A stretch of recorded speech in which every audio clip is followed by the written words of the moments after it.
G'day tree lovers, it's Lachie Andrews here from ArborSafe, and we're doing this video about a very important subject called mulching. Now, in terms of having horticulture in your garden, park, veggie garden, whatever, if you don't do anything else, if you don't prune, if you don't fertilise, if you don't water, the one thing you should do is mulch. Mulching does lots of things. Mulching suppresses weeds, so you have less need to pull weeds out or use synthetic herbicides. Mulching regulates soil moisture and soil temperature, which are vital for healthy root growth. Mulches encourage microbial activity within the soil. They also encourage things like earthworms and other macroflora within your soil. So if you do nothing else with your trees or your plants, do some mulching, because the benefits of long-term mulching are massive. Rule number one, never mulch dry soil. Always mulch over wet soil. The difference between mulching and composting, which people often get wrong, composting is incorporating organic matter like compost or manures and things like that into a soil to improve soil structure.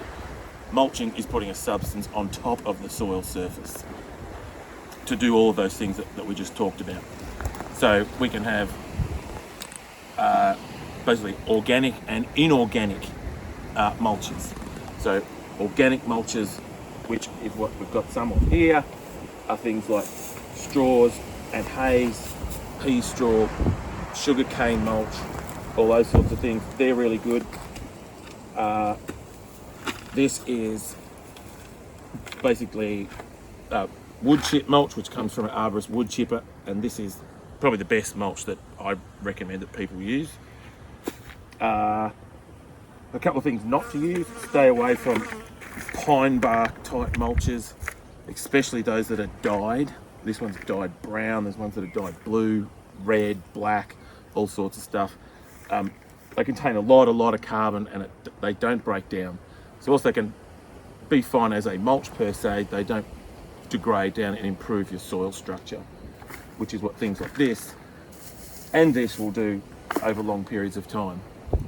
One of the biggest mistakes Australians make is using this stuff as mulch. Lawn clippings, don't ever do it unless you incorporate that strongly through something else. Things like sawdust as well, don't use sawdust. They compact down, they've got the same particle size, they inhibit water penetration, and they retard gaseous exchange, so don't use them. So once you've got your wet soil, and if your soil is not damp enough, well, then you irrigate it with water to make it damp before you put your mulch down. So, but if you're not going to do that, then ideal times in lots of parts of Australia to mulch are late winter into early parts of spring. That's when you've largely got your best soil moisture to play with. So the other key bit with mulch is the area that you cover and the thickness of mulch that you cover.